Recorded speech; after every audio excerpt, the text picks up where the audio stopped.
tous et merci d'être venus aussi nombreux pour assister à cette table ronde sur les origines de la fantaisie, avec donc à côté de moi Pierre Pevel, qui est l'auteur de la trilogie de Bielstadt, de la trilogie des Lames du Cardinal, et qui va voir bientôt paraître le premier volume de Au Royaume, sa nouvelle série en matière de fantaisie.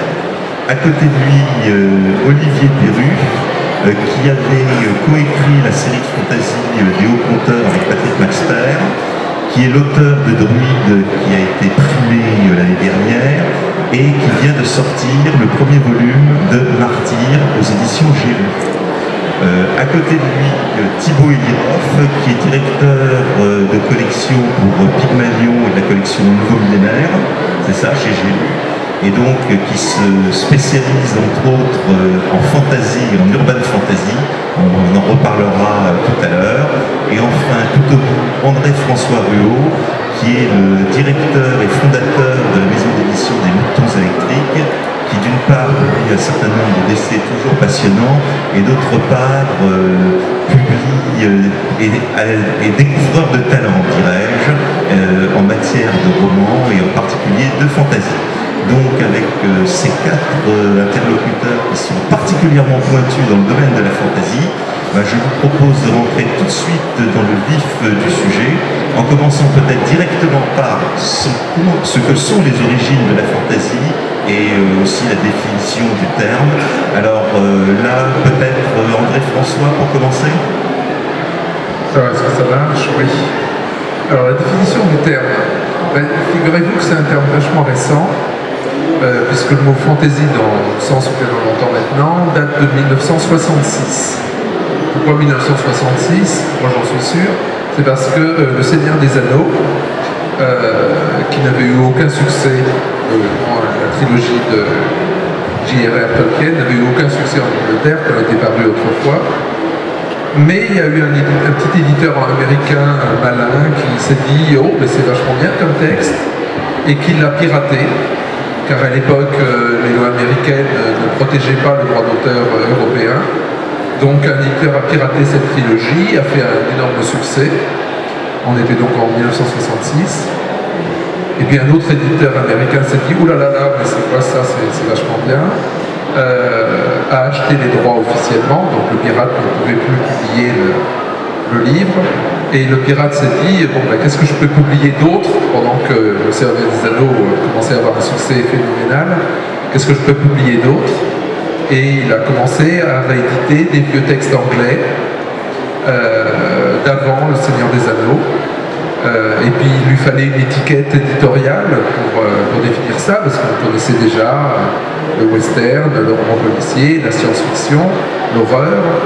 Mais il n'y avait rien pour définir qu'est-ce que c'est que Seigneur des Anneaux. C'est merveilleux, c'est l'aventure. Et il a utilisé un terme, fantasy, qui grosso modo en langue anglaise normalement voulait dire fantasme, entre fantastique et fantasme. Donc il a détourné ce terme, et maintenant le mot fantasy veut dire merveilleux. Mais je crois qu'avant Tolkien, parce qu'effectivement on a tendance à penser toujours à Tolkien, mais avant Tolkien il y a eu des auteurs de ce qu'on appelait par exemple l'héroïque fantasy. Vous pourriez peut-être nous en dire un mot? Alors, ça c'est l'origine du mot fantasy. Pour ce qui est de l'origine du genre, je vais oser dire que le genre est aussi vieux que la littérature. Cet éditeur américain qui a créé le mot fantasy, donc il s'est dit, puisqu'il y a Tolkien, je vais publier d'autres textes du même genre, enfin, de légendaires anglais, mais on peut remonter comme ça dans le temps. Je vais faire un résumé extrêmement bref. Je ne sais pas si vous vous en rendez compte que d'habitude je fais une conférence de 1 heure ou 2 heures sur la question. Je vais vous le faire en 5 minutes, ça va être un exploit. Pour faire vraiment très très bref et sérieusement, on peut faire remonter tout simplement, c'est quoi la fantaisie? La fantaisie, c'est une littérature du merveilleux et de l'aventure. Quels sont les premiers textes qu'on peut trouver ainsi? C'est tout simplement, par exemple, la matière de Bretagne, c'est-à-dire les textes sur le roi Arthur et le chevalier de la table ronde, de Chrétien de Troyes. Voilà. Donc là, on est véritablement, c'est bien du roman, ce sont même les tout premiers romans, c'est bien de l'aventure, et c'est bien du merveilleux. Il me semble qu'on peut dire que le cycle arthurien, et c'est pas les producteurs qui de nos jours produisent des séries ou des séries télé ou des films sur le roi Arthur qui me contrediront quand on fait que c'est de la fantaisie. Et puis il y a eu au cours des années, au cours des siècles, une propagation de différents courants merveilleux qui ont donné la littérature. Encore une fois, je résume extrêmement brièvement. Et par exemple, vous connaissez tous le nom de Charles Perrault. Charles Perrault, il a écrit les contes de ma mère Loire. C'est une réunion de contes. C'est pas en soi de la fantaisie, puisque c'est vraiment des contes et des contes folkloriques. Mais, chose étonnante, les contes de ma mère Loire ont été traduits dans l'Europe entière. Et notamment, ça a été traduit en anglais. Et en Angleterre, ça a eu un succès énorme. Ça a eu même tellement de succès qu'il n'y avait qu'un seul recueil de contes de la mère Loire. Avec un seul à ne tienne, plein d'autres gens ont écrit des contes de ma mère Loire, et plus fort encore, ils les ont signés du nom de Merlois, Mother Goose. Mother Goose, Merlois, c'est devenu le nom de l'auteur. On peut même trouver une tombe à côté de la tour de Londres où il y a un Mother Goose qui est enterré. C'est assez curieux sur une tombe comme nom. Et ces contes réinventés, alors là vraiment c'était, si vous en lisez, on dirait vraiment des nouvelles de fantaisie. Ces contes inventés d'après Charles Perrault, et ça a duré comme ça pendant 2 siècles en Angleterre, ça a vraiment complètement infusé, complètement influencé toute la culture anglaise, au point que ça a donné des tonnes de choses très différentes. Ça a donné notamment des comptines enfantines, l'équivalent de souris verte en français par exemple. Et en Angleterre, il y a toute une tradition de comptines enfantines féeriques. On appelle ça des nursery rhymes, des rimes de garderie d'enfants. Et puis surtout aussi, vers la fin du 19e, il y a eu un grand patron des arts, John Ruskin, qui s'est dit « Oh, mais la littérature pour la jeunesse », parce qu'à l'époque en Angleterre, il y avait déjà de la littérature pour la jeunesse, « Oh là là, c'est que des bons sentiments, c'est gnangnan, il faut qu'on écrive de la vraie littérature, mais pour les enfants, sans prendre les enfants pour des imbéciles ou pour leur donner des leçons de morale. » Il a incité des amis à lui à écrire des contes de fées pour enfants. Et sans prendre vraiment des belles histoires. Il y a Oscar Wilde en a fait, bien entendu, plein d'autres auteurs. Et puis, à cette époque, d'autres écrivains ont commencé à carrément faire non plus seulement des contes, mais des romans. Et c'est ces romans-là, anglais, donc fin 19e siècle, début 20e siècle,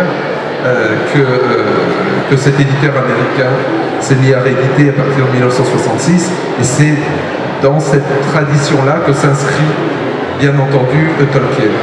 Et puis de l'autre côté de l'Atlantique, aux États-Unis, il y a eu d'autres auteurs qui ont, en même temps, donc fin 19e, début 20e, développé eux aussi une littérature pour la jeunesse, et c'est notamment le plus célèbre, c'est Le Magicien d'Oz de Frank Baum. Voilà pour ce qui est vraiment de manière très raccourcie les origines de la fantaisie. Merci.